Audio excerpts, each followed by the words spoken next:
নাজিলের মাসে আমরা যেন বেশি বেশি কোরআনের সাথে নিজেদের সম্পর্ককে নবায়ন করি এবং মজবুত করি। কার কীরকম কোরআনের সাথে সম্পর্ক আপনি নিজেই জানেন। প্রতিদিন কত পৃষ্ঠা কোরআন তেলাওয়াত করেন, কোরআনের অর্থ পড়েন, কোরআনের তাফসির পড়েন কিংবা শোনেন, আপনি নিজেই জানেন। সো নিজে নিজে যেন একটু নিজেকে যেন কাঠগড়ায় দাঁড় করাই এবং নিজেকে যেন জিজ্ঞেস করি যে আমার সাথে কোরআনের সম্পর্ক কতটুকু মজবুত। যদি ঘাটতি থাকে, গ্যাপ থাকে, এটা যেন আমরা মেক আপ করি, ফুলফিল করি এই বরকতময় মাসে। আপনারা খেয়াল করে থাকবেন যে শুরুতেই আমি সূরা ওয়াদ-দুহা ওয়াল-লাইলি ইযা সাজার কয়েকটি আয়াত তেলাওয়াত করেছি। তো আজকে আমরা এই সূরাটির সংক্ষিপ্ত তাফসির পেশ করব ইনশাআল্লাহ বিইذনিল্লাহ। যে মজলিসে কোরআনের তাফসির হয়, আল্লাহর কালামের ব্যাখ্যা উপস্থাপন করা হয়, প্রেজেন্টেশন করা হয়, এর চেয়ে শ্রেষ্ঠ মজলিস কি পৃথিবীতে আর হতে পারে? আমরা পৃথিবীর সবচাইতে শ্রেষ্ঠতম একটি মজলিসে এখন বসে আছি। প্রিয় ভাই এবং বোনেরা, আমরা সূরা দোহার তাফসির শুনবো। এই সূরাটা মুখস্থ আছে না অনেকের? কোরআনের যে সমস্ত সূরা আমাদের অনেকেরই মুখস্থ, তার মধ্যে এটা অন্যতম একটা সূরা। এবং দেখবেন যে ইমাম সাহেবরা প্রায় এই সূরা তেলাওয়াত করে। যে সমস্ত সূরা দিয়ে প্রায় নামাজ পড়া হয়, এর মধ্যে অন্যতম একটা সূরা হচ্ছে সূরাতুদ দোহা। মুআয ইবনে জাবাল রাদিয়াল্লাহু তাআলা আনহুকে আল্লাহ রাসূল সাল্লাল্লাহু আলাইহি ওয়াসাল্লাম একটা এলাকার ইমাম বানিয়ে পাঠিয়েছিলেন। ওই এলাকার মুসল্লিরা ছিলেন, লোকজন ছিলেন শ্রমজীবী, কাজ করে খেত। সারাদিন ওট দিয়ে পানি সেচ করে খেজুর গাছে পানি দিত, খেজুরের চাষাবাদ করত, সারাদিন কষ্ট করে নামাজে যে জয়েন করত। তো উনি মাগরিবের নামাজে সূরা ফাতিহার পরে সূরা বাকারা তেলাওয়াত শুরু করলেন। সূরা বাকারা কোরআনের সবচেয়ে ছোট সূরা না? 286টা আয়াত, মানে সবচেয়ে বড় সূরা। তো মাগরিবের সালাত উনি যখন এত লম্বা তেলাওয়াত ধরলেন, মুসল্লিরা আর ইমাম সাহেবের সাথে থাকতে পারতেছে না। কারণ ওনারা তো, ইমাম সাহেবের হয়তো মন ফুরফুরে, উনি পড়তেছেন মনের আনন্দে দরাজ গলায়, কিন্তু মুসল্লিদের তো অবস্থা খারাপ। সারাদিন ওনারা খেতে খামারে কাজ করে আসছে, নামাজ ছেড়ে দিয়ে অনেকে চলে গেছে, একা একা নামাজ পড়ে যে আল্লাহ রাসূল সাল্লাল্লাহু আলাইহি ওয়াসাল্লামের কাছে যে বিচার দিল যে ইয়া রাসূলুল্লাহ, দেখেন এমন একজন ইমাম আপনি অ্যাসাইন করেছেন আমাদের এলাকায়, মাগরিবের নামাজে উনি সূরা বাকারা পড়ে, আর আমরা হচ্ছে শ্রমজীবী। রাসূল সাল্লাল্লাহু আলাইহি ওয়াসাল্লাম খুব রেগে গেলেন। মুআয ইবনে জাবালকে ডেকে বললেন, হে মুআয, আফাত্তানুন আনত, তুমি কি সমাজে ফিতনা ছড়াচ্ছ? তুমি জানো না এরা কারা? তোমার কি সূরা ওয়াদ-দুহা ওয়াল-লাইলি ইযা সাজা মুখস্থ নাই? তোমার কি ওয়াশ-শামসি ওয়া-দুহাহা এটা মুখস্থ নাই? তোমার কি সাব্বিহ ইসমা রাব্বিকাল আ'লা এই সূরাগুলো তোমার জানা নাই? উনি বললেন জানা আছে। তো এগুলো রেখে দিয়ে মাগরিবের নামাজে কেন সূরা বাকারা ধরলা? তোমার মুসল্লিরা তো শ্রমজীবী মুসল্লি। যখন ইমামের দায়িত্ব হচ্ছে পেছনে কারা আছে এটা খেয়াল করা। অনেক সময় ইমাম সাহেব আল্লাহু আকবার বলে যে নামাজ ধরছে, কি হচ্ছে পেছনে আর খোঁজখবর নাই। আল্লাহর হাবিব সাল্লাল্লাহু আলাইহি ওয়াসাল্লাম কিন্তু এমন ইমাম ছিলেন না, উনি অত্যন্ত বিবেকবোধ সম্পন্ন একজন ইমাম ছিলেন। একবার পেছনে এক বাচ্চার কান্না শুনে উনি নামাজ ছোট করে দিয়েছেন। সবাই বললেন, ইয়া রাসূলুল্লাহ, এত ছোট নামাজ তো কখনো পড়তে দেখি না। তখন রাসূল সাল্লাল্লাহু আলাইহি ওয়াসাল্লাম বললেন, একটা ছোট বাচ্চার কান্নার আওয়াজ আমার কানে এসেছে। আমার মনে হচ্ছে বাচ্চাটাকে সামলাতে নারীদের কাতারে একটা মায়ের খুব কষ্ট হচ্ছে, এজন্য নামাজটা আমি খাটো করে দিয়েছি। দেখেন কি চিন্তা চেতনা, পিছনে কি হচ্ছে সব রাসূল সাল্লাল্লাহু আলাইহি ওয়াসাল্লাম এটা খেয়াল করতেন। তো এই সূরার একটা ফজিলত আপনি জানলেন যে রাসূল সাল্লাল্লাহু আলাইহি ওয়াসাল্লাম সূরা ওয়াদ-দুহা ওয়াল-লাইলি ইযা সাজা এটা তেলাওয়াত করতে বলেছিলেন মুআয ইবনে জাবাল রাদিয়াল্লাহু তাআলা আনহুকে। এটা কোরআনের 93 নম্বর সূরা। কত নম্বর? এটা মাক্কি সূরা, আর নাজিলের ধারাবাহিকতা অনুযায়ী এটা 11তম সূরা। মানে এই সূরার আগে আরো 10টা সূরা নাজিল হয়েছিল, তার মানে মক্কার একেবারে শুরুর দিকে এই সূরাটা নাজিল হয়েছিল। আপনারা জানেন যে এবছর আমার একটা বই এসেছে এক নজরে কোরআন নামে, সেখানে আমি প্রত্যেকটা সূরার সার সংক্ষেপ নিয়ে এসেছি, সংক্ষেপে, খুব সংক্ষেপে। কখনো যদি সুযোগ হয় আপনারা দেখবেন যে প্রত্যেকটা সূরা 5 পৃষ্ঠার মধ্যে আমরা নিয়ে আসার চেষ্টা করেছি।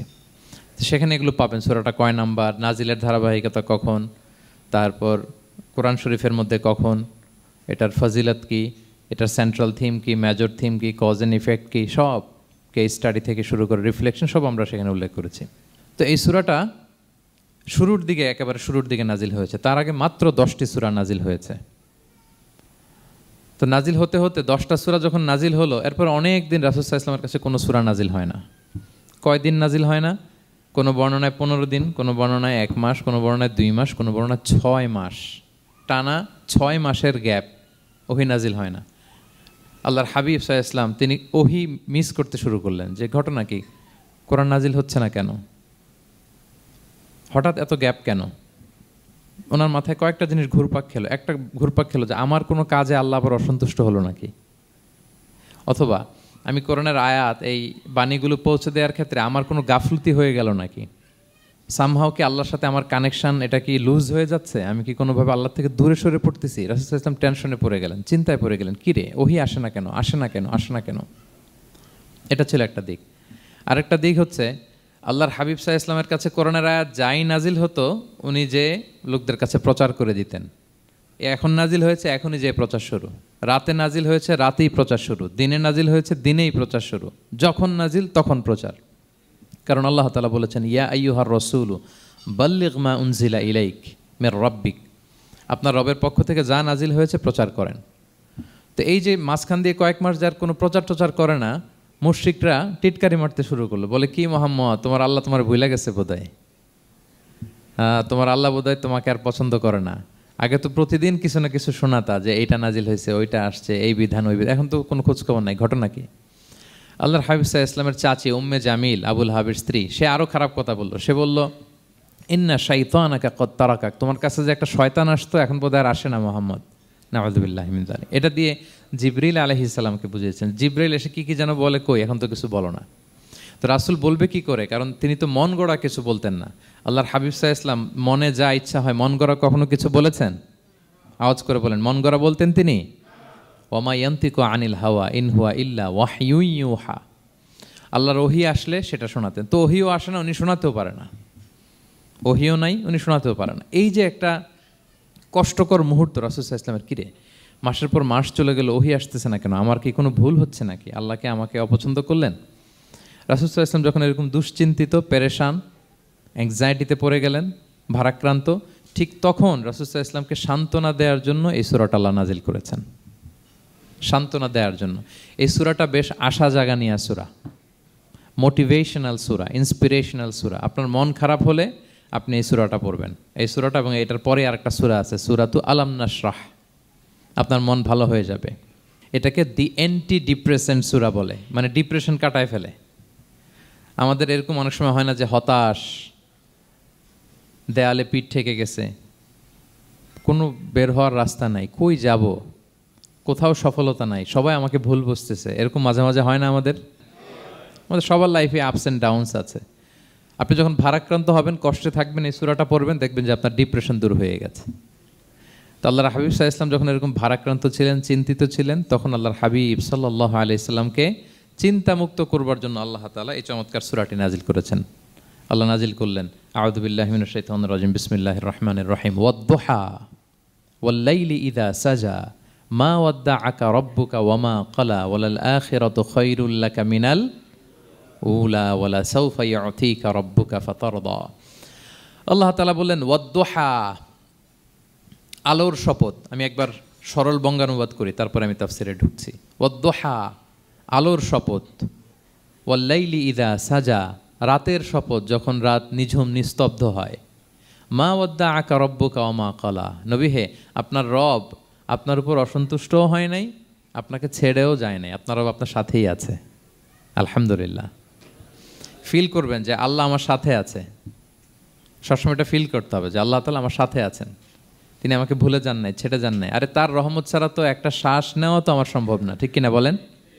আল্লাহর রহমত ছাড়া একটি সেকেন্ড এই পৃথিবীতে সার্ভাইভ করা কি আমাদের পক্ষে সম্ভব না।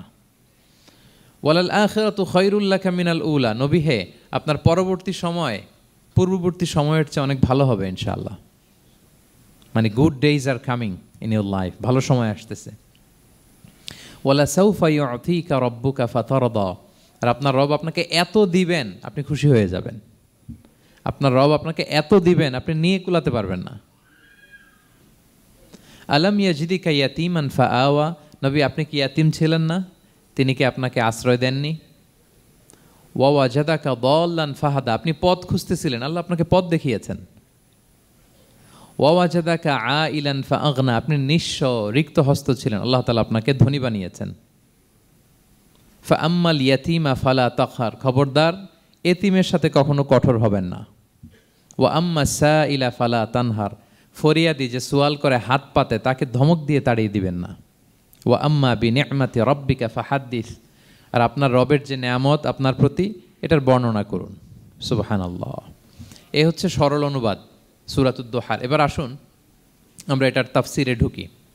আল্লাহ তাআলা প্রথমে দুইটা শপথ করলেন, কসম করলেন, দুইটা ওথ। আমরা যদি সংক্ষেপে ভাগ করি তাহলে 11 আয়াত বিশিষ্ট এই সূরাতে প্রথম 2 আয়াতে দুইটা শপথ আছে, তারপরের 3টা আয়াতে রাসূল সাল্লাল্লাহু আলাইহি ওয়াসাল্লামকে 3টা কনফার্মেশন দেওয়া হয়েছে, সুসংবাদ দেওয়া হয়েছে। এরপরের 3টা আয়াতে আল্লাহর হাবিব সাল্লাল্লাহু আলাইহি ওয়াসাল্লামের অতীতে আল্লাহ কী নেয়ামত দিয়েছেন সেটার একটা রিমাইন্ডার দেওয়া হয়েছে। আর সবশেষে 3টা ওয়ার্ক প্ল্যান দেওয়া হয়েছে, কর্মসূচি, সেগমেন্ট। আপনি এক নজরে কোরআন এগুলো পাবেন, এরকম সেগমেন্ট আকারে আমরা ভাগ করেছি। আই রিপিট, আমি আবারও বলছি, সূরা দোহার 11 আয়াত বিশিষ্ট এই সূরার প্রথম 2 আয়াতে 2টি শপথ, তারপরের 3 আয়াতে 3টি সুসংবাদ, তারপরের 3 আয়াতে অতীতে যে রাসূলকে নেয়ামত দেওয়া হয়েছিল সেটা স্মরণ করিয়ে দেওয়া, আর শেষ 3 আয়াতে 3টা ওয়ার্ক প্ল্যান, কর্মসূচি, রাসূল সাল্লাল্লাহু আলাইহি ওয়াসাল্লাম কী করবেন। ক্লিয়ার হয়ে গেছে না সূরাটা? আসুন এবার তাফসিরে ঢুকি। আল্লাহ তাআলা বললেন ওয়াদ দোহা, নবী আলোর শপথ। আলো, দোহা মানে আলো। আমার সাথে আওয়াজ করে বলুন, দোহা মানে কি? আলো, সকালের আলো, প্রভাতের সূর্য কিরণ। দিনের প্রথম অংশে একটা সানশাইন থাকে না, খুব চমৎকার লাগে 9টা 10টার দিকে, হ্যাঁ, সানশাইন। এই সকালের সানশাইনটাকে আরবিতে বলে দোহা। এই জন্য এই সময় আল্লাহর হাবিব সাল্লাল্লাহু আলাইহি ওয়াসাল্লাম নামাজ পড়তেন, এটাকে বলে সলাতুদ দোহা, মানে দোহার নামাজ। এটাকে বলে সলাতুদ দোহা, দোহার নামাজ। তো দেখেন রাসূল সাল্লাল্লাহু আলাইহি ওয়াসাল্লামের মন ভালো করবার জন্য প্রথমে আল্লাহর ওয়ার্ডিংটা দেখেন, আল্লাহ তাআলা কেমন চমৎকার শব্দ চয়েস করেন। প্রথমে আল্লাহ বললেন আলো। আলো বললেই তো মনটা ভালো হয়ে যায়, কি বলেন? এই আলো মানে আশার আলো, সম্ভাবনার আলো, প্রশান্তির আলো। ওয়াদ-দোহা, আলোর শপথ। মানে নবী আপনি হতাশ হবেন না, হাল ছাড়বেন না, ভরসা রাখুন। আপনি ঘর থেকে বের হন, দেখুন কি চমৎকার আলো। It's a beautiful day out there. যান, হোয়াট এ নাইস সানশাইন, কি চমৎকার উজ্জ্বল প্রভাতের সূর্য কিরণ। এত চমৎকার জলজলে সানশাইনিং এনভায়রনমেন্টে আপনার মন খারাপ হয় কি করে? ওয়াদ-দোহা, দোহার শপথ মানে প্রভাতের সূর্য কিরণের শপথ।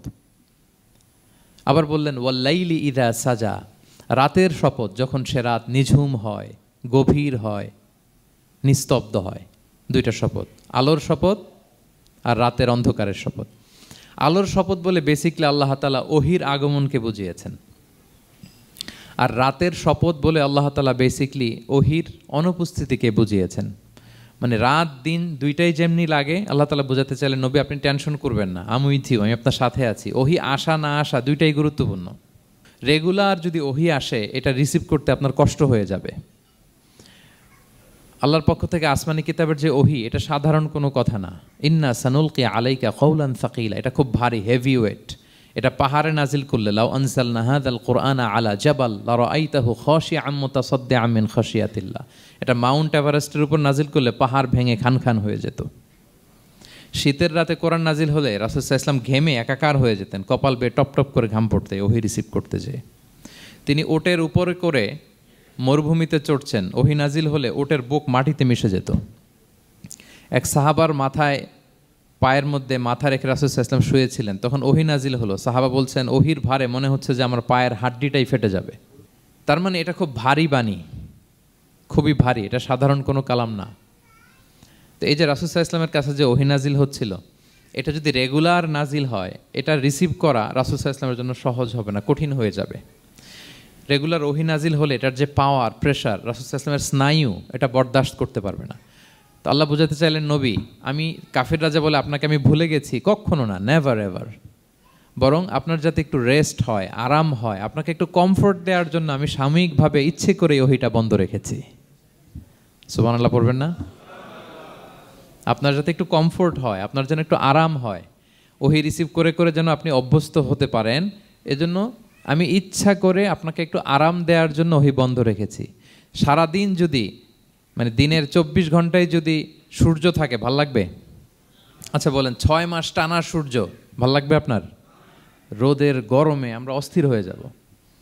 তো 12 ঘন্টা সূর্যের আলোর পরে যেমনি রাতের দরকার আছে, আল্লাহ বোঝাতে চাইলেন ওহি নাজিল হওয়ার পাশাপাশি মাঝে মাঝে ওহি ব্রেক দেওয়ার দরকার আছে, ওহি বন্ধ থাকার দরকার আছে। ফলে আপনি হ্যাবিচুয়েটেড হবেন, ওহি রিসিভ করা না করা এটা আপনার জন্য ইজি হয়ে যাবে। যখন আপনি আপনার জন্য ওকে হয়ে যাবে, তখন আমি লাগাতার ওহি নাজিল করব। তাহলে ওরা যে বলে আমি আপনাকে ভুলে গিয়েছি, না, আমি আপনাকে ভুলি নাই, বরং আপনার আরামের জন্য খানিকটা সময় আপনাকে বিশ্রামের সুযোগ করে দেওয়ার জন্য আমি আল্লাহ ওহী বন্ধ রেখেছি। সুবহানাল্লাহ। তার মানে আল্লাহ তাআলা নবীকে ভুলেন নাই বা নবী সাল্লাল্লাহু আলাইহি ওয়াসাল্লামের উপর অসন্তুষ্ট হন নাই, ইচ্ছে করে আল্লাহ তাআলা কিছুদিন ওহী বন্ধ রেখেছেন। প্রতিদিন সূর্য থাকলে যেমনি ভাল লাগে না, মানে 24 ঘন্টা, এজন্য 12 ঘন্টা সূর্য দিয়ে আল্লাহ 12 ঘন্টা রাত দিয়েছেন, আমাদের আরামের, বিশ্রামের, ঘুমের আয়োজন করেছেন। ঠিক তেমনি রেগুলার ওহী রিসিভ করলে রাসূল সাল্লাল্লাহু আলাইহি ওয়াসাল্লামের জন্য কষ্ট হয়ে যাবে, এজন্য ইচ্ছে করে আল্লাহ গ্যাপ দিয়েছেন। আল্লাহর হাবিব সাল্লাল্লাহু আলাইহি ওয়াসাল্লামের উপর আল্লাহ অসন্তুষ্ট হননি। এটাই আল্লাহ তাআলা বললেন যে ওয়াদ-দুহা ওয়াল-লাইলি ইযা সাজা, প্রভাতের সূর্য কিরণের শপথ, রাতের নিঝুম নিস্তব্ধ পরিবেশের শপথ। মা ওয়াদ্দাআকা রাব্বুকা ওয়া মা ক্বালা, আপনার রব আপনারে ভুলেও যায় নাই, আপনারে ছেড়েও যায় নাই, আপনার উপর নাখোশও হয় নাই। সুবহানাল্লাহ। আপনার রব আপনার সাথেই আছে, এটা সবসময় ফিল করবেন যে আমার রব আমার সাথে আছে। এটা ফিল করলে আপনার মধ্যে যে সাহস আসবে আপনি কল্পনাই করতে পারবেন না যে এত এনার্জি আপনার ভিতরে আসলো কি করে। আপনারা খেয়াল করেছেন বছর খানিক আগে ভারতবর্ষের আমাদের এক বোনের সামনে কিছু সন্ত্রাসী, ওরা জয় শ্রীরাম বলতেছিল, মনে আছে? কিন্তু আমার ওই বোন মুস্কান কি বলছিল বলেন তো? তার এক আল্লাহ আকবারে from north to south, from east to west, the entire globe প্রকম্পিত হয়েছে। আমরা সবাই পড়েছি আল্লাহ আকবার, সবাই আমরা কি পড়েছি? আল্লাহ আকবার। কারণ সে ফিল করেছে যে আল্লাহ আমার সাথে আছে। মনকে তুমি বুঝিয়ে বলো আল্লাহ আছেন আমার সাথে, এটা ফিল করতে হবে। আল্লাহর হাবিব সাল্লাল্লাহু আলাইহি ওয়াসাল্লামকে আল্লাহ তাআলা এইটাই অ্যাসিউরেন্স দিলেন, কনফার্মেশন দিলেন যে মা ওয়াদ্দাআকা রাব্বুকা ওয়া মা ক্বালা, আপনার রব আপনাকে ভুলে যায় নাই, আপনার রব আপনার প্রতি অসন্তুষ্ট হয় নাই। আমি ইচ্ছা করে ওহীটা বন্ধ রেখেছি যাতে আপনার আরাম হয়। সুবহানাল্লাহ। আল্লাহর হাবিব সাল্লাল্লাহু আলাইহি ওয়াসাল্লামের প্রতি আল্লাহ তাআলা কতটা টেক কেয়ার করতেন দেখেন। রেগুলার ওহী নাজিল হলে রাসূল সাল্লাল্লাহু আলাইহি ওয়াসাল্লামের কষ্ট হয়ে যাবে, এজন্য তিনি কিছুদিন ওহী বন্ধ রেখে রাসূল সাল্লাল্লাহু আলাইহি ওয়াসাল্লামকে বিশ্রামের ব্যবস্থা করে দিয়েছেন। তাহলে প্রথম 3টা আয়াত ক্লিয়ার না সবার কাছে? আচ্ছা, প্রথম 2টো আয়াতে 2টা শপথ গেল, এরপরে 3টা সুসংবাদ। সুসংবাদের প্রথমটা হলো আমি ভুলিও নাই ছাড়িও নাই, আপনার সাথে আছে। এরপর আল্লাহ বললেন ওয়ালাল আখিরাতু খায়রুল লাকা মিনাল উলা, নবী হে আপনার পরবর্তী সময় পূর্ববর্তী সময়ের চেয়ে ভালো হবে। নিশ্চয়ই আপনার পরবর্তী সময় পূর্ববর্তী সময়ের চেয়ে ভালো হবে। তার মানে গুড ডেইজ আর কামিং, ভালো সময় আপনার জীবনে আসছে, আপনি হতাশ হবেন না, নিরাশ হবেন না। এরপর আল্লাহ তাআলা বললেন ওয়ালা সাউফা ইউতিকা রাব্বুকা ফাতারদা, নবী হ্যাঁ আপনার রব আপনাকে এত দিবে আপনি খুশি হয়ে যাবেন, আপনার রব আপনাকে এত নেয়ামত দান করবে আপনি আপনার রবের প্রতি সন্তুষ্ট হয়ে যাবেন। সুবহানাল্লাহ বিহামদি। এবং তাই হয়েছে। যারা আপনারা সিরাত পড়েছেন, যারা আল্লাহর হাবিব সাল্লাল্লাহু আলাইহি ওয়াসাল্লামের জীবনী নিয়ে ধারণা রাখেন, তারা দেখবেন যে আল্লাহর রাসূল সাল্লাল্লাহু আলাইহি ওয়াসাল্লাম যেখানেই মনে কষ্ট পেয়েছেন, বিষণ্ণ, চিন্তিত, তখনই আল্লাহ তাআলা রাসূল সাল্লাল্লাহু আলাইহি ওয়াসাল্লামের চিন্তা দূর করে রাসূল সাল্লাল্লাহু আলাইহি ওয়াসাল্লামকে সন্তুষ্ট করেছেন। যখনই রাসূল সাল্লাল্লাহু আলাইহি ওয়াসাল্লামের মনে কষ্ট, তিনি চিন্তিত, তখনই আল্লাহ তাআলা ওনাকে হ্যাপি করেছেন। কাইন্ড অফ রাসূলকে হ্যাপি করাই আল্লাহর কাজ, আল্লাহর হাবিব সাল্লাল্লাহু আলাইহি ওয়াসাল্লামকে হ্যাপি করাই আল্লাহ তাআলার কাজ। দেখেন কিভাবে আল্লাহ তাআলা আল্লাহর হাবিব সাল্লাল্লাহু আলাইহি ওয়াসাল্লামকে হ্যাপি করেছেন, একটু খেয়াল করে দেখেন। মক্কাতে যখন খুব জটিল অবস্থা, দাওয়াতি কাজ চালিয়ে নেওয়াটা রাসূল সাল্লাল্লাহু আলাইহি ওয়াসাল্লামের জন্য কষ্ট হয়ে যাচ্ছে, নমুসলিম সাহাবাদের উপর অত্যাচার, তখন আল্লাহর হাবিব সাল্লাল্লাহু আলাইহি ওয়াসাল্লাম দেখলেন যে এই মক্কার 2 জনের একজনকে আমার চাই, তাদের একজন যদি ইসলামের ছায়াতলে আসে তাহলে ইসলামের পাল্লাটা ভারী হয়। কারা? একজন হচ্ছে ওমরে ফারুক আর একজন আবু জাহাল। 2 জনের একজন তখন ইসলাম ধর্ম গ্রহণ করে নাই। তো রাসূল সাল্লাল্লাহু আলাইহি ওয়াসাল্লাম কেঁদে কেঁদে আল্লাহর কাছে ফরিয়াদ জানালেন, আল্লাহুম্মা আইজ্জাল ইসলামা বিআহাব্বি হাযাইন আর রাজুলাইনি ইনদাক। আল্লাহ আমি কাউকে স্পেসিফিক তোমার কাছে চাই না, শুধু এটাই বলি 2 জন লোকের নাম বলবো, এই 2 জন লোকের মধ্যে থেকে যাকে তোমার পছন্দ হয় তাকে তুমি ইসলামের ছায়াতলে এনে ইসলামকে শক্তিশালী করো। এক হচ্ছে আবু জাহাল, আরেক হচ্ছে ওমরে ফারুক। এই দোয়াটা তিনি করতে লাগলেন আর খুব চিন্তিত 2 জনের কেউই মুসলমান হয় না। একদিন হঠাৎ সাহাবারা বললেন ইয়া রাসূলুল্লাহ, আল্লাহর হাবিব সাল্লাল্লাহু আলাইহি ওয়াসাল্লাম তখন দারুল আরকামের ভেতরে বসা, সাহাবারা বললেন ইয়া রাসূলুল্লাহ আপনি এখান থেকে সরে যান, কারণ ওমরে ফারুক নাঙ্গা তলোয়ার নিয়ে আসতেছে আপনাকে হত্যা করবার জন্য। তো আল্লাহ রাসূল সাল্লাল্লাহু আলাইহি ওয়াসাল্লাম বললেন যে তোমরা সরে যাও, আমার মনে হচ্ছে ওই যে চোখের পানি ছেড়ে আমি দোয়া করেছি ওই দোয়া আজকে কবুল হতে শুরু করেছে, তোমরা সরো। ঠিকই ওমরে ফারুক রাদিয়াল্লাহু তাআলা আনহু আসলেন, এসে তিনি তলোয়ার রেখে দিয়ে বললেন আশহাদু আল্লা ইলাহা ইল্লাল্লাহ ওয়া আশহাদু আন্না মুহাম্মাদান আবদুহু ওয়া রাসূলুহু, আমি সাক্ষ্য দিচ্ছি আল্লাহ ছাড়া কোনো ইলাহ নেই এবং আপনি আল্লাহর প্রেরিত বান্দা এবং রাসূল। এই দৃশ্য দেখে রাসূল সাল্লাল্লাহু আলাইহি ওয়াসাল্লাম খুশি হয়ে গেলেন। ওয়ালা সাউফা ইউতিকা রাব্বুকা ফাতারদা। আল্লাহ বলেছিলেন যে নবী হে, আপনাকে এত দিব, আপনার রব আপনাকে এত নেয়ামত দিবে, আপনি শুধু খুশিই হবেন, সন্তুষ্ট হবেন আমার প্রতি।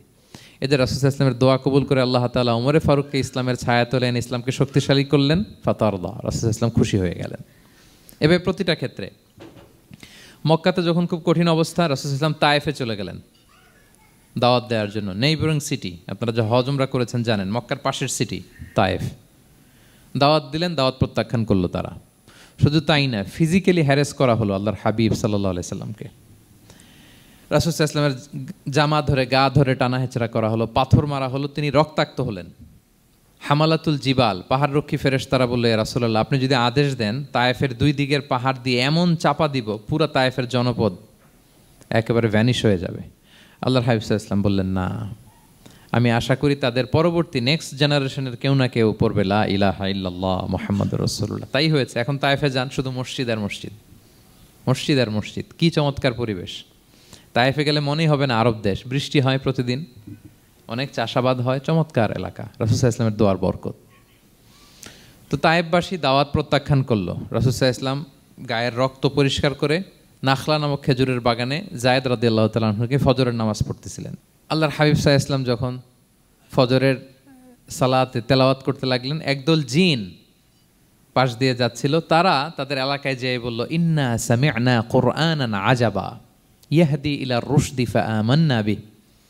জিনেরা আগে আকাশের উপরে উঠে ফেরেশতারা কি বলে চুরি করে শুনে আসতো। হঠাৎ জিনেরা আর উপরে যেতে পারে না। উপরে যেতে চাইলেই ফাআতবাআহু শিহাবুন সাকিব, আগুনের পাথর মারা হয়। ঘটনা কি? সব জিনেরা বৈঠক বসালো। ঘটনা কি? আগে কত তথ্য আগেই জেনে যেতাম, জেনে গণকদেরকে বলতাম, গণকরা আমাদেরকে ধন্যবাদ জানাইতো। তো এখন তো আসমানের সিকিউরিটি এত বেড়ে গেল কেন? কারণ কি? ওই যে শেষ নবী আসার কথা যে মনে হয় চলে আসছে, দেখো তো কোথায় আসছে উনি। খুঁজতে খুঁজতে খুঁজতে একদল ওই দিন ফজরের সময় আল্লাহর হাবিব সাল্লাল্লাহু আলাইহি ওয়াসাল্লাম রক্তাক্ত হয়ে ফজরের সালাত যখন পড়তেছেন, ওই কোরআন তেলাওয়াত শুনে তারা এলাকায় যেয়ে বলল যে ইন্না সামি'না কুরআনান আজাবা, এক আজীব কোরআন শুনে আসছি, ইয়াহদি ইলা রুশদি, এই কোরআন মানুষকে হেদায়েতের পথে নিয়ে যায়। ফাআমান্না বিহি, আমরা ঈমান এনে ফেললাম। সুবহানাল্লাহ পড়েন। তো রাসূল সাল্লাল্লাহু আলাইহি ওয়াসাল্লাম তো এটা জানেন না। আল্লাহ তাআলা জিবরাইল মারফত জানালেন যে হে নবী, আপনি এসেছিলেন ম্যানকাইন্ডকে দাওয়াত দিতে তায়েফের, তারা দাওয়াত গ্রহণ করে নাই। ম্যানকাইন্ড রিজেক্ট করেছে, কিন্তু আরেকটা জাতি আছে যাদেরকে আপনি দেখেন না, তাদেরকে বলে জিন কাইন্ড, মানে জিন জাতি। পুরো জিন জাতি কালিমা পড়ে মুসলমান হয়ে গিয়েছে নবী। বলে সাউফা ইউতিকা রাব্বুকা ফাতারদা, নবী আপনার রব আপনাকে এত নেয়ামত দিবেন, আপনি খুশি হয়ে যাবেন। নবী সাল্লাল্লাহু আলাইহি ওয়াসাল্লাম ওইখানে আবার খুশি হয়ে গেলেন। রক্তাক্ত, ইনজুর্ড, কিন্তু যখন শুনলেন মানুষ জাতি তারা ঈমান আনে নাই, কিন্তু জিন জাতি তারা ঈমান এনেছে, আল্লাহর হাবিব সাল্লাল্লাহু আলাইহি ওয়াসাল্লাম আবার আনন্দিত হলেন। তাহলে আল্লাহর হাবিব সাল্লাল্লাহু আলাইহি সাল্লামকে আনন্দিত করাই হচ্ছে আল্লাহর কাজ, খুশি রাখাই হচ্ছে আল্লাহর কাজ। সুবহানাল্লাহি বিহামদি। আল্লাহর হাবিব সাল্লাল্লাহু আলাইহি ওয়াসাল্লামের বয়স যখন 50 বছর, ওনার কাছের দুজন আত্মীয় মারা গেল। ওনার প্রিয়তমা স্ত্রী খাদিজা রাদিয়াল্লাহু তাআলা আনহা ইন্তেকাল করলেন, ওনার প্রিয় চাচা আবু তালেব ইন্তেকাল করলেন। দুজনই শেল্টার দিত, একজন ঘরে একজন বাইরে। আবু তালেবের কারণে কেউ রাসূল সাল্লাল্লাহু আলাইহি ওয়াসাল্লামের গায়ে হাত তোলার সাহস পায় নাই। তো উনি যখন ইন্তেকাল করলেন, রাসূল সাল্লাল্লাহু আলাইহি ওয়াসাল্লাম বিপদে পড়ে গেলেন। সারাদিন কাফেরদের বকা ঝকা গালি খেয়ে ঘরে যখন আসতেন, খাদিজা রাদিয়াল্লাহু তাআলা আনহার কথা শুনলে ওনার হৃদয়টা প্রশান্ত হয়ে যেত। তো বাইরের চাচাও নাই, ভেতরের স্ত্রীও নাই, দুজনই মারা গেলেন ওই বছর। ওই বছরকে বলা হয় আমুল হুজন, মানে দুশ্চিন্তার বছর। এত ভারাক্রান্ত আল্লাহর হাবিব সাল্লাল্লাহু আলাইহি ওয়াসাল্লাম হলেন, চিন্তিত হলেন, মনটা ভেঙে খান খান। আল্লাহ তাআলা কিন্তু ঠিকই বুঝেন যে তার হাবিবকে কখন হ্যাপি করতে হবে। আল্লাহ তাআলা তখন সাইয়েদনা জিবরাইল আলাইহিস সালামকে পাঠালেন যে যাও, আমার বন্ধুকে আর পৃথিবীতে থাকার দরকার নাই, আমার বন্ধুকে ঊর্ধ্ব জগতের নৈশ ভ্রমণের ইনভাইটেশন দিয়ে আসো, মানে মেরাজের ইনভাইটেশন দিয়ে আসো। পড়েন সুবহানাল্লাহ। সুবহানাল্লাযী আসরা বিআবদিহি লাইলাম মিনাল মাসজিদিল হারামি ইলাল মাসজিদিল আকসা, মসজিদুল হারাম থেকে মসজিদুল আকসায়, তারপরে উপরে সুম্মা দানা ফাতাদাল্লা ফাকানা কাবা কাউসাইনি আও আদনা। আল্লাহর আরশে চড়ে গেলেন, জান্নাত জাহান্নাম দেখিয়ে, নতুন কিছু গিফট দিয়ে, তার পেয়ারা হাবিবের মন ভালো করে এরপরে আবার দুনিয়ায় পাঠালেন। ওয়ালা সাউফা ইউতিকা রাব্বুকা ফাতারদা, নবী হে আপনাকে এত নেয়ামত দিব, আপনি শুধু খুশিই হবেন আর সন্তুষ্ট হবেন। সুবহানাল্লাহ। এবার বুঝতে পারতেছেন কিভাবে আল্লাহর হাবিবকে আল্লাহ তাআলা খুশি করেছেন। মক্কায় আর থাকতে পারতেছেন না, এমন অবস্থা যে কোনো সময় আল্লাহর হাবিব সাল্লাল্লাহু আলাইহি ওয়াসাল্লামকে হত্যা করা হবে। আল্লাহ তাআলা আল্লাহর হাবিবের জন্য নতুন জায়গার ব্যবস্থা করে দিলেন, তওবা কিংবা তাইবা, যেটাকে আমরা মদিনা বলি। তিনি মদিনায় গেলেন, আবার রাসূল সাল্লাল্লাহু আলাইহি ওয়াসাল্লামের হৃদয় প্রশান্ত হলো। কিন্তু মদিনায় যে তিনি কাবাকে মিস করতে আরম্ভ করলেন। আল্লাহর হাবিব সাল্লাল্লাহু আলাইহি ওয়াসাল্লাম নবী হওয়ার পরে টানা 14 বছর কিবলা ছিল কিন্তু বাইতুল মাকদিস। কিন্তু মক্কায় যখন তিনি ইবাদত করতেন, তিনি বাইতুল মাকদিসের দিকেই হয়েই নামাজ পড়তেন, কিন্তু সামনে কাবাটারে রাখতেন। কথা বুঝতে পেরেছেন? মক্কায় যখন তিনি নামাজ পড়তেন 13 বছর, কেবলা যেহেতু বাইতুল মাকদিসের দিকেই হয়ে নামাজ পড়তেন, কিন্তু মাঝখানে রাখতেন কোনটারে? কাবাকে। তাহলে কেমন যেন কাবাই তার সামনে। আচ্ছা, কিন্তু মদিনায় যখন গেলেন এখন তো আর সুযোগ নাই, কাবা একদিকে, বাইতুল মাকদিস আরেক দিকে, এখন কাবাকে আর সামনে রাখা যাচ্ছে না, মিস করতে লাগলেন কাবাকে। আর প্রত্যেক নামাজের পরে আকাশের দিকে তাকায় থাকেন, ইস আল্লাহ যদি আয়াত নাজিল করে আমার জন্মস্থান যে মক্কা, আমার পূর্বপুরুষ ইব্রাহিম আলাইহিস সালামের যে ওই কাবার দিকে যদি ক্যাবলাটা ঘুরাই দিত কতই না ভালো হতো। আল্লাহ বলেন যে আপনি যে কদ নারা তাকাল্লুবা ওয়াজহিকা ফিস সামা, নবী আপনি যে আকাশের উপর চেহারা উঠিয়ে মনে মনে কি চান আমি তো বুঝি। আল্লাহর হাবিব সাল্লাল্লাহু আলাইহি ওয়াসাল্লামকে খুশি করার জন্য আল্লাহ আয়াত নাজিল করলেন, ফাওয়াল্লি ওয়াজহাকা শাতরাল মাসজিদিল হারাম। নবী হ্যাঁ, আপনাকে খুশি করার জন্য নতুন বিধান নাজিল করলাম, এখন থেকে ফ্রম রাইট নাও আপনি যখনই নামাজ পড়বেন এখন থেকে কাবামুখী হয়ে আপনি সালাত আদায় করবেন। তাহউইলুল কিবলা, কিবলা পরিবর্তন হয়ে গেল। সুবহানাল্লাহি ওয়া বিহামদি। আপনারা মসজিদে নববীর পাশে মদিনাতে একটা মসজিদ দেখবেন, এটাকে বলে মসজিদ যুল কিবলাতাইন। এমন মসজিদ যে মসজিদে এক নামাজে 2 কিবলা শেয়ার করা হয়েছিল। মানে এই আয়াত যখন নাজিল হলো, আল্লাহর হাবিব সাল্লাল্লাহু আলাইহি ওয়াসাল্লামের সাথে একজন নামাজ পড়ে যে ওই মসজিদে যে দেখে কিছু লোক নামাজ পড়তেছে ওই বাইতুল মাকদিসের দিকে হয়ে, কারণ তখন পর্যন্ত ওইটাই কিবলা। তিনি নামাজরত অবস্থায় এদেরকে বললেন যে তোমরা তো জানো না এই মাত্র আয়াত নাজিল হয়েছে, কিবলা কিন্তু আর ওই দিক নাই, ডাইরেকশন চেঞ্জ, এদিকে হয়ে যাও। তো ইমাম সহ মুসল্লি সব ঘুরে নামাজের মধ্যে ওইদিকে হয়ে গেছে। তাহলে একই নামাজে 2টা কিবলা শেয়ার করা হয়েছে, ফলে তখন থেকে মসজিদের নাম হয়ে গেছে মসজিদ যুল কিবলাতাইন, 2 কিবলাওয়ালা মসজিদ। তাহলে দেখেন আল্লাহর হাবিব সাল্লাল্লাহু আলাইহি ওয়াসাল্লামকে খুশি করার জন্য আল্লাহ তাআলা কিবলা চেঞ্জ করে দিছে। সুবহানাল্লাহ বলতে পারলেন না? এভাবে যখনই আল্লাহর হাবিব সাল্লাল্লাহু আলাইহি ওয়াসাল্লাম বিষণ্ণ, চিন্তিত, মন খারাপ, ওনার মন ভালো করার দায়িত্ব নিয়েছে কে? জিবরাইল এসে শোনাতে লাগলো আগের জামানায় কেউ 500 বছর 700 বছর হায়াত পেয়েছে। বনি ইসরাইলের অনেক মুজাহিদ 1000 বছর জেহাদ করেছে। কয় হাজার বছর জেহাদই করছে? 1000 বছর। আমরা হায়াত পাই কয় বছর? আমাদের হায়াত কয় বছর অন অ্যান অ্যাভারেজ? 60-70। আল্লাহর হাবিব সাল্লাল্লাহু আলাইহি ওয়াসাল্লাম এটাই বলেছেন যে আমার উম্মতি মা বাইনা 60 ইলা 70, আমাদের গড় আয়ু 60 থেকে 70। ওয়া আকাল্লুহুম মা ইয়াজুযু যালিক, আর সামান্য অল্প সংখ্যকই মানুষ এটাকে ক্রস করতে পারে। এই কথা শুনে যে আগের উম্মত 1000 বছর জেহাদ করছে, এটা শুনে রাসূল সাল্লাল্লাহু আলাইহি ওয়াসাল্লাম আবার কাঁদতে আরম্ভ করলেন, হায় রে আমার গুনাহগার উম্মতের কি হবে? আমার উম্মত তো 60-70ই শেষ, আমার উম্মতের কি হবে? আবার চিন্তিত, আবার কান্নাকাটি। তখন আল্লাহ তাআলা নাজিল করলেন, ইন্না আনজালনাহু ফি লাইলাতিল কদর ওমা আদরাকা মা লাইলাতুল কদর লাইলাতুল কদরি খায়রুম মিন আলফি শাহর। নবী আপনি কাঁদবেন না, ওদেরকে হায়াত দিছি বেশি, কদর দেই নাই। আপনার উম্মতকে হায়াত কম দিছি, কিন্তু আপনার উম্মতের জন্য আমি লাইলাতুল কদর রেখে দিয়েছি।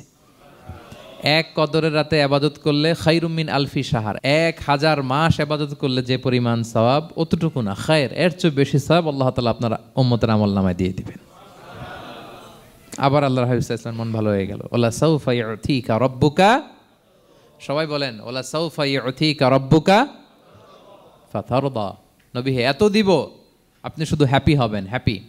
এরপরে বদরের যুদ্ধে বিজয় দান করলেন, মক্কা বিজয় দান করলেন, তাবুক যুদ্ধে বিজয় দান করলেন। সব শেষে জান্নাতে ওনার জন্য স্পেশাল একটা জায়গা থাকবে, ওই জায়গায় কেউ বসতে পারবে না। জায়গাটার নাম মাকামে মাহমুদ। ওমিনাল লাইলি ফাতাহাজ্জাদ বিহি নাফিলাতাল লাকা আসা আন ইয়াবআসাকা রাব্বুকা মাকামাম মাহমুদা। ওই মাকামে মাহমুদের সিংহাসনে আল্লাহর হাবিব সাল্লাল্লাহু আলাইহি ওয়াসাল্লাম বসবেন, ওনার জন্য স্পেশাল খাস, কেউ এখানে বসতে পারবে না। তার মানে হ্যাপি শুধু দুনিয়াতেই করবে না আল্লাহ তাআলা, আল্লাহর হাবিবকে আখিরাতেও করবে। আল্লাহর হাবিব সাল্লাল্লাহু আলাইহি ওয়াসাল্লামকে কাউসার দেয়া হবে, ইন্না আতাইনা কাল কাউসার। হে নবী আপনাকে কাউসার দিয়েছি, এমন হাউজে কাউসার যে হাউজে কাউসারের সামনে পান পেয়ালা, যেটা দিয়ে পানি নিয়ে আপনি উম্মতকে খাওয়াবেন, এটার সংখ্যা আকাশের তারা যত বেশি তার চেয়েও বেশি। হাউজে কাউসারের পানি এটা দুধের চেয়েও সাদা, বরফের চেয়েও ঠান্ডা, মধুর চেয়েও মিষ্টি। এক ঢোক যে খাবে চিরকালের জন্য তার গলা থেকে তৃষ্ণা মিটে যাবে। He will never ever be thirsty again. একবার খাইছে তো শেষ। পেতে চান সেটা আল্লাহর হাবিবের কাছ থেকে? আমরা পেতে চাই কি চাই না বলেন? ইন্না আতাইনাকাল কাউসার, নবী আপনাকে আমি কাউসার দিয়েছি।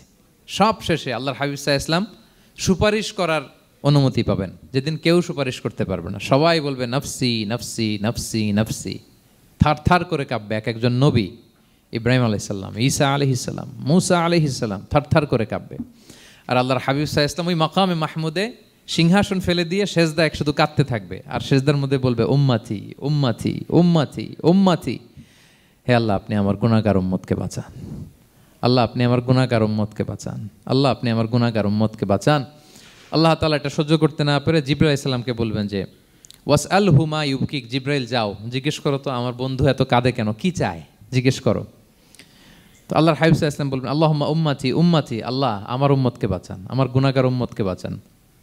আল্লাহ তাআলা এবার জিবরাইল মারফত বলবেন যে ইযহাব ইলা মুহাম্মদ সাল্লাল্লাহু আলাইহি ওয়াসাল্লাম, যাও মুহাম্মদের কাছে যাও, ওয়াকুল লাহু, তাকে বলো দুনিয়াতে যেমনি কখনো কষ্ট পেতে দেই নাই, বারবার তাকে হ্যাপি করেছি, খুশি করেছি। ওয়া ইন্না সানুরদিকা ফি উম্মাতিকা ওয়ালা নাসুউক, আজকের এই কঠিন দিনেও আমার হাবিবকে আমি কষ্ট দিব না, তার উম্মতের ব্যাপারেও তাকে আমি খুশি করে দেব। তার গুনাহগার উম্মতের ব্যাপারেও আজকে মুহাম্মদ সাল্লাল্লাহু আলাইহি ওয়াসাল্লামকে আমি খুশি করে দেব। আল্লাহর হাবিব সাল্লাল্লাহু আলাইহি ওয়াসাল্লাম তখন সুপারিশ শুরু করবেন।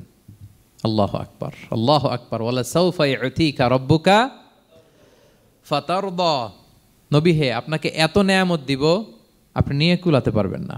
সব শেষে এই গুনাহগার উম্মতকে সুপারিশ করে জাহান্নাম থেকে নাম কাটিয়ে সবাইকে নিয়ে তিনি একটা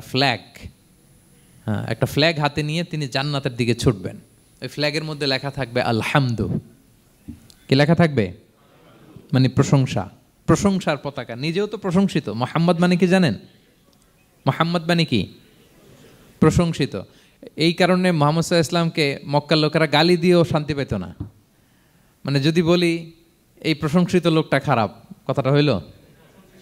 প্রথমে আগে বলা লাগে কি? প্রশংসিত। মুহাম্মদ মানে কি?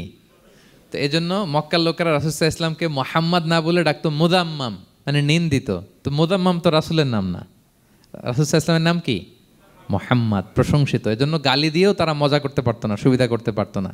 গালি দিলেও আগে প্রশংসা করে নেওয়া লাগতো। প্রথমে বলতো মুহাম্মদ পাগল, এরকম বলতো নাউযুবিল্লাহ। তার মানে প্রশংসিত লোকটা পাগল হইলো, এটা গালি হয়েছে?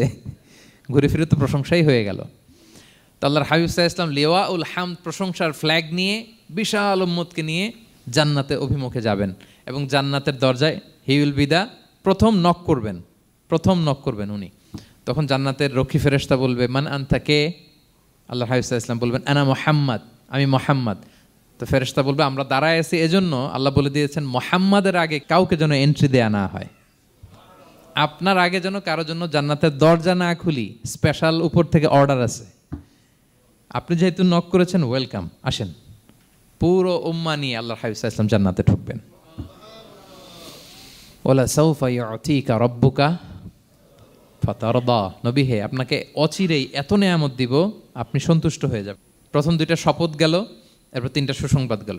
এরপর আল্লাহ তাআলা অতীতে যে নবীর পাশে ছিলেন, অতীতে যে বিভিন্ন নেয়ামত দিয়ে আল্লাহর হাবিব সাল্লাল্লাহু আলাইহি ওয়াসাল্লামকে আল্লাহ তাআলা ধন্য করেছেন, এগুলো রিমাইন্ডার দিচ্ছেন যে নবী আপনি কেন চিন্তিত হন, আমি আগেও ছিলাম আপনার সাথে, এখনও আছি, ভবিষ্যতেও থাকব। তিনি বললেন আলাম ইয়াজিদকা ইয়াতীমান ফাআওয়া, তিনি কি আপনাকে ইয়াতীম অবস্থায় পাননি? তিনি কি আপনাকে আশ্রয় দেননি? আপনারা জানেন আল্লাহর হাবিব সাল্লাল্লাহু আলাইহি ওয়াসাল্লাম যখন মায়ের পেটে, তখনই তার পিতা দুনিয়া থেকে ইন্তেকাল করেছেন। মায়ের পেটে তার বয়স হচ্ছে 6 মাস, দুনিয়াতে আসেননি আল্লাহর হাবিব সাল্লাল্লাহু আলাইহি ওয়াসাল্লাম রাহমাতাল লিল আলামিন। মায়ের পেটে থাকা অবস্থায় বাবা হারিয়েছেন, দুনিয়াতে আসলেন 6 বছর বয়সে তিনি মাকে হারিয়েছেন। কয় বছর বয়সে? 6 বছর। তারপর মায়ের ইন্তেকালের পরে দাদার কাছে, আব্দুল মুত্তালিবের কাছে লালিত পালিত হতে লাগলেন। 8 বছর বয়সে দাদাও ইন্তেকাল করলেন। বাবা চলে গেলেন জন্মের আগে, মা চলে গেলেন 6 বছর, মানে শিশু থাকতে। 8 বছর বয়সে তো শিশু, দাদাও চলে গেলেন।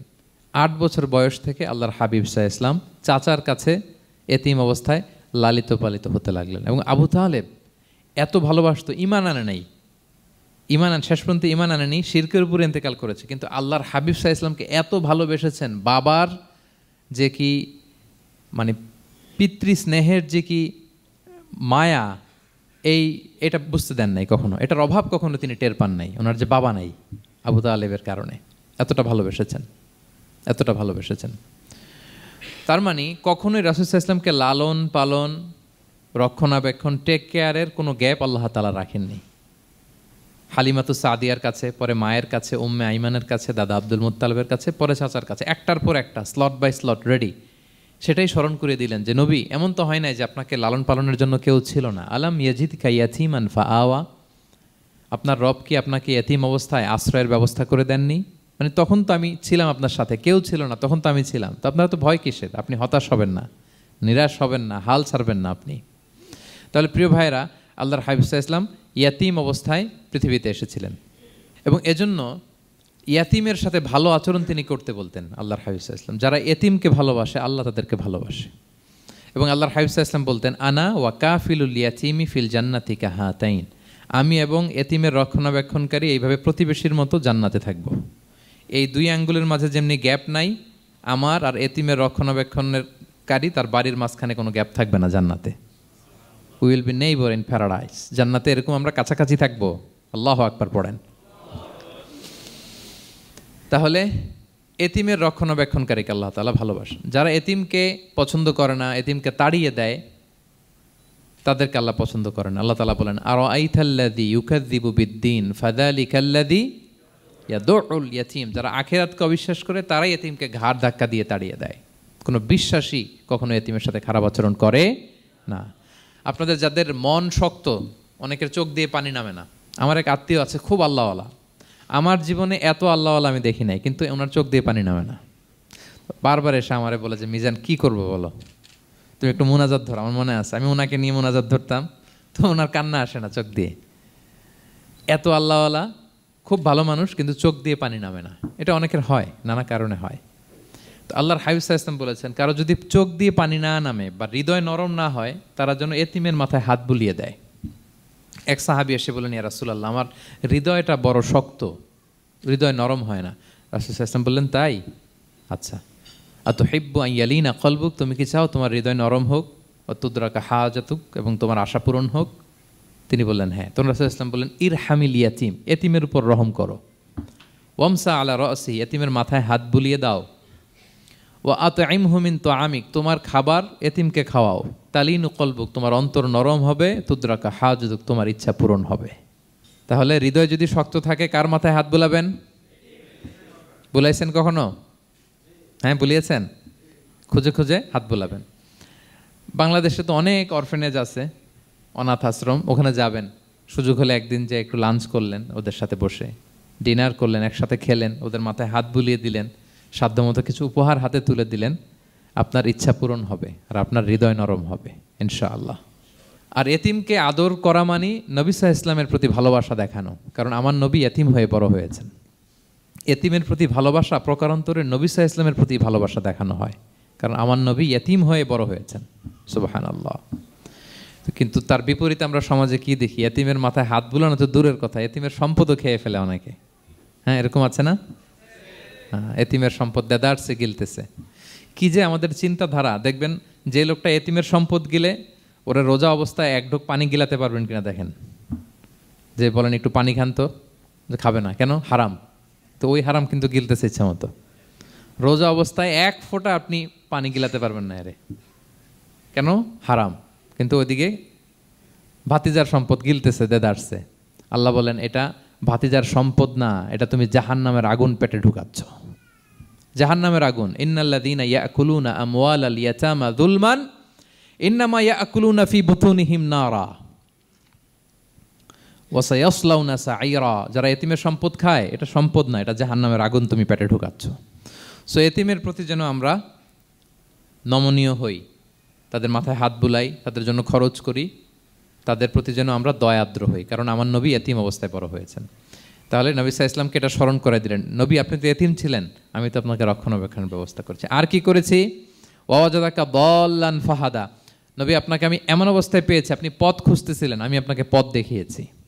You are searching the right path and I guided you to the right sense of direction. আপনি পথ খুঁজতেছিলেন, আমি পথ দেখাইছি।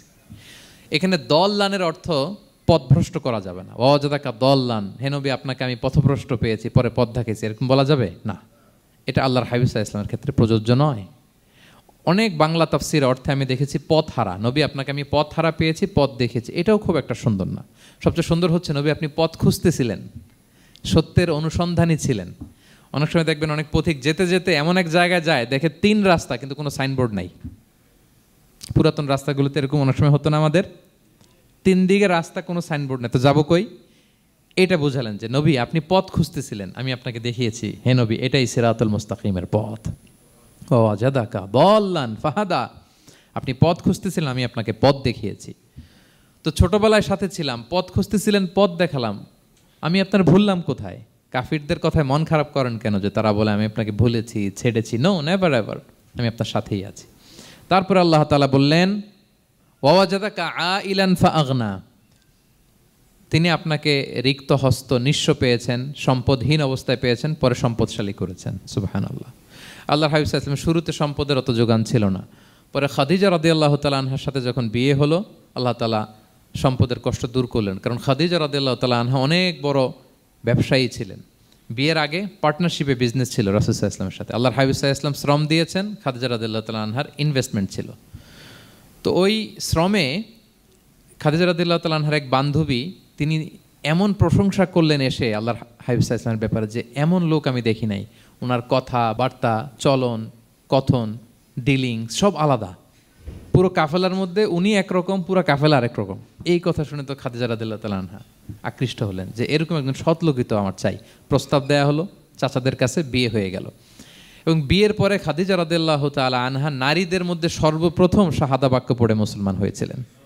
নিজের সব সম্পদ আল্লাহর হাবিব সাল্লাল্লাহু আলাইহি ওয়াসাল্লামের পায়ের সামনে এনে দিয়ে দিলেন, ইয়া রাসূলুল্লাহ আমার সম্পদ মানে আপনার সম্পদ, ইসলামের জন্য যত মনে চায় আপনি খরচ করেন। ওয়াজাদাকা আইলান ফাআগনা, আপনাকে আল্লাহ নিঃস্ব পেয়েছেন, সম্পদের ব্যবস্থা করে দিলেন। পরবর্তীতে মদিনায় যে খায়বার যুদ্ধের পরে অনেক সম্পদের ব্যবস্থা আল্লাহ তাআলা করে দিয়েছিলেন। তাহলে ছোটবেলায় ইয়াতিম ছিলেন, আল্লাহ টেক কেয়ার করলেন। পথ খুঁজতেছিলেন, আল্লাহ পথ দেখায় দিলেন। আর্থিক সমস্যা ছিল, এটাও আল্লাহ দূর করে দিলেন। এবার আল্লাহ তাআলা বিষ্ণু ঈসা ইসলামকে 3টা ওয়ার্ক প্ল্যান দিবেন, কর্মসূচি। 1 নম্বর কর্মসূচি হচ্ছে ফাআম্মাল ইয়াতীমা ফালা তাকহার, নবী খবরদার এতিমের সাথে কখনো কঠোর আচরণ করবেন না। 1 নম্বর কর্মসূচি, কারণ আপনিই তো এতিম ছিলেন। এতিমের দুঃখ আপনি না বুঝলে বুঝবে কে? এতিমের সাথে কখনো কঠোর হবেন না। আল্লাহর হাবিব সাল্লাল্লাহু আলাইহি ওয়াসাল্লাম কখনো এতিমের সাথে কঠোর হন না। এতিম তো দূর কি বাত, কারোর সাথে তিনি কঠোর হন না। ওনার কাছে চাইলে উনি না বলতে পারতেন না। নো, নাই, দিব না, এটা বলতে জানতেন না। নো ওনার ডিকশনারিতে ছিল না, চাইলেই দিতেন। একবার আল্লাহর হাবিব সাল্লাল্লাহু আলাইহি ওয়াসাল্লামের কাছে একটা জামা, কয়টা? আপনার জামা কয়টা? আমার জামা কয়টা? জুব্বা তখন কয়টা ছিল? মাত্র একটা। তো এক ফরিয়াদি এসে বলে ইয়া রাসূলুল্লাহ আতিনি কামিসান, আমার একটা জামা দেন, আমার জামা নাই। নবী সাল্লাল্লাহু আলাইহি ওয়াসাল্লামের জামা কয়টা তখন?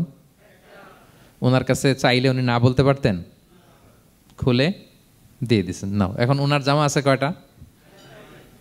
তো জামাও নাই, বেরও হতে পারে না। কি এক মুসিবত! আল্লাহ তাআলা আয়াত নাজিল করলেন ওয়াল্লাযীনা ইযা আনফাকু লাম ইউসরিফু ওয়া লাম ইয়াকতুরু ওয়া কানা বাইনা যালিকা কাওয়ামা। নবী হে, যারা বিশ্বাসী তারা দানের সময় ভারসাম্য করবে। মানে অনেকগুলো থাকলে আপনার একটা দিতেন, ছিলই যখন একটা, ওইটার হকদার তো ফরিয়াদির চেয়ে আপনি বেশি। এখন যে দিয়ে দিলেন আপনি পড়বেন কি? অনেকগুলো থাকলে না হয় আপনি দিতেন, ছিলই একটা, এটার সবচেয়ে যোগ্য, অধিকতম যোগ্য এবং হকদার তো আপনি। সুবহানাল্লাহ, সুবহান। কি নবী ছিল, কি নবী ছিল! না বলতে পারতেন না, মানুষকে ফিরিয়ে দিতে জানতেন না। আল্লাহ বললেন নবী হে, আপনার প্রথম কর্মসূচি ফাআম্মাল ইয়াতীমা ফালা তাকহার, খবরদার এতিমকে কখনো, এতিমের প্রতি কঠোর হবেন না। 1 নম্বর কর্মসূচি। এটা শুধু নবীর জন্য কর্মসূচি নাকি আমাদের জন্য না? হ্যাঁ, সবার জন্য। এতিমদের সাথে যেন আমরা রূঢ় ভাষী না হই, তাদের সাথে যেন রূঢ় আচরণ না করি। 2 নম্বর ও আম্মা সাইলা ফালা তানহার, ফরিয়াদিকে ধমক দিবেন না, হাত পাতলে ধমক দিবেন না। আমরা অনেক সময় ধমক দেই, আপনারা দেন কখনো? না, আমরা দিতে পারবো না, ধমক দিতে নিষেধ করেছেন আল্লাহ তাআলা। আম্মা সাইলা ফালা তানহার, যদি না থাকে বুঝিয়ে বলেন যে এখন পারতেছি না, কিন্তু ধমক দিবেন না কখনো। কারণ আপনি এখন বড় সাহেব হয়ে গেছেন, প্রাইভেট কারের পাশ থেকে দেখবেন যে স্যার 2টা টাকা দেন, কিছু খাই নাই, হায় রে ছিঁড়া কাপড়, মলিন চেহারা, ভাঙ্গা একটা থালা হাতে নিয়ে স্যার 5টা টাকা দেন। আল্লাহ আপনারা সার বানাইছে আর ওরে বানাইছে ভিখারি। আচ্ছা বলেন তো, জায়গাটা চেঞ্জ করতে আল্লাহর কত সময় লাগে? ওরে ভিতরে বসায় সার বানাবে আর আপনারে ভাঙ্গা একটা থালা দিয়ে এরকম ওই যে টোল টোল যেখানে নেয় ওখানে দাঁড় করাবে। বলেন আল্লাহর কয় সেকেন্ড লাগবে? লাগবে 1 সেকেন্ডও লাগে না। সো ও আম্মা সাইলা ফালা তানহার, ফরিয়াদিকে ধমক দিয়ে তাড়িয়ে দিও না, খবরদার। ওকে আল্লাহ ফরিয়াদি বানিয়ে পরীক্ষা করছে আর তোমাকে আল্লাহ সম্পদশালী বানিয়ে পরীক্ষা করছে। তাহলে 1 নম্বর কর্মসূচি ছিল এতিমের সাথে রূঢ়ভাষী হবেন না। 2 নম্বর হচ্ছে ফরিয়াদিকে ধমক দিবেন না। 3 নম্বর ও আম্মা বিনিআমাতি রাব্বিকা ফাহাদ্দিস, আল্লাহ তাআলা আপনাকে যে নেয়ামত দিয়েছে এই নেয়ামতের আপনি কি করেন? বর্ণনা করেন।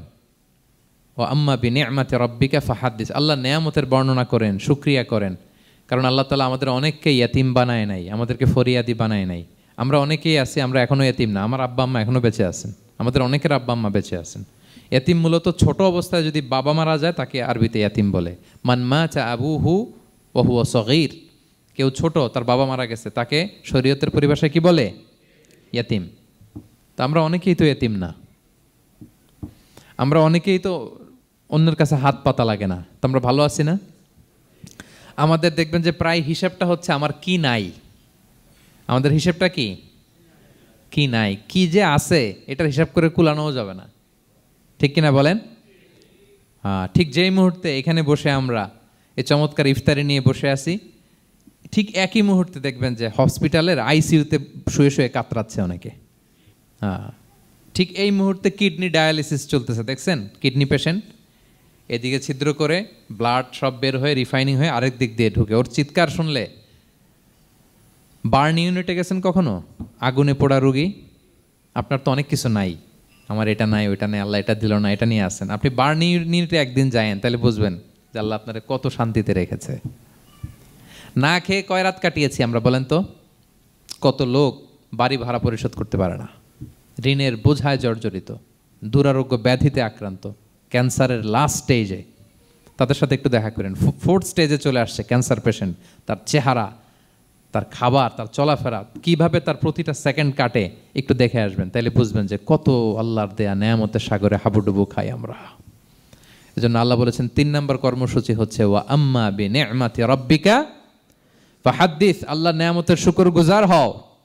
আল্লাহ যে নেয়ামত দিয়েছে এই নেয়ামত তুমি বর্ণনা করো। অনেকে আছে আল্লাহ নেয়ামত দিলে ওটা প্রকাশ করতে চায় না, এটা আল্লাহ পছন্দ করে না। মানে আপনি যদি অনেক সম্পদশালী হন, আপনি সুন্দর পরিচ্ছন্ন জামা পরবেন, মানুষকে দান করবেন, আপনার বাড়ি ঘর সুন্দর হবে, এটা নিষেধ নয়, এটা ভালো।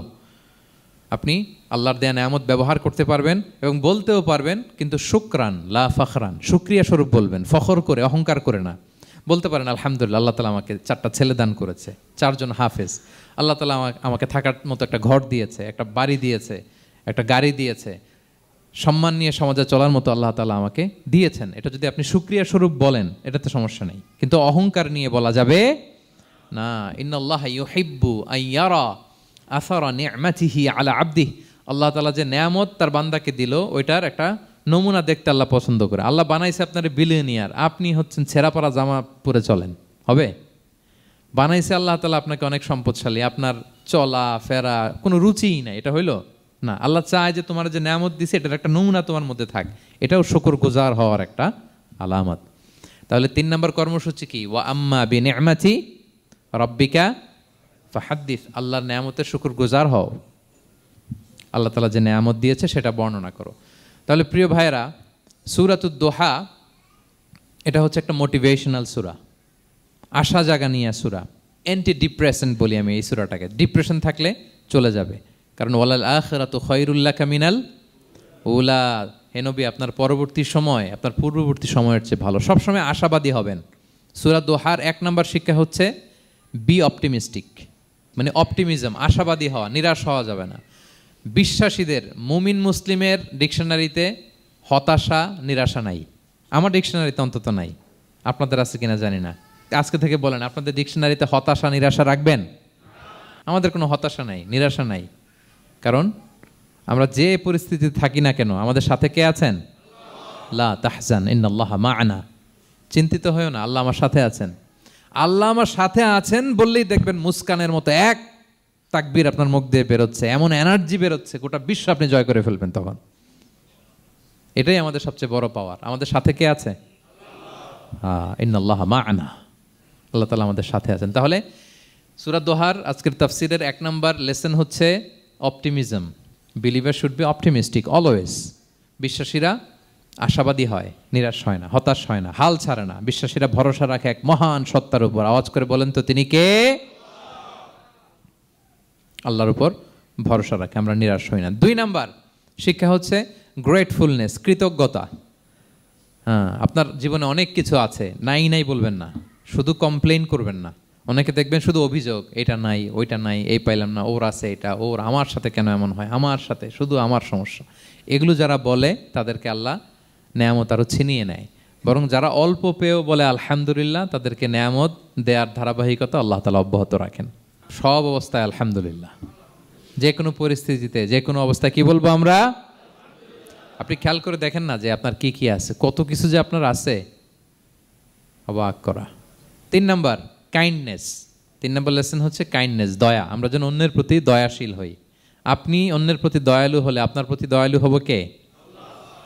ওয়াল্লাহু ফি আউনি আবদিহি মা দামাল আবদু ফি আউনি আখি। আল্লাহ ততক্ষণ পর্যন্ত কোনো বান্দার সাহায্যে থাকে যতক্ষণ পর্যন্ত ওই বান্দা তার ভাইয়ের সাহায্যে থাকে। তাহলে বলেন তো, আল্লাহর সাহায্য পাওয়ার প্রথম শর্ত কি? অন্যের জন্য সাহায্যের হাত বাড়িয়ে দেওয়া। তাহলে মনে থাকবে তো? নাকি এতিমকে ধাক্কা দিয়ে বের করে দিবেন, ফরিয়াদিকে ধমক দিবেন একটা?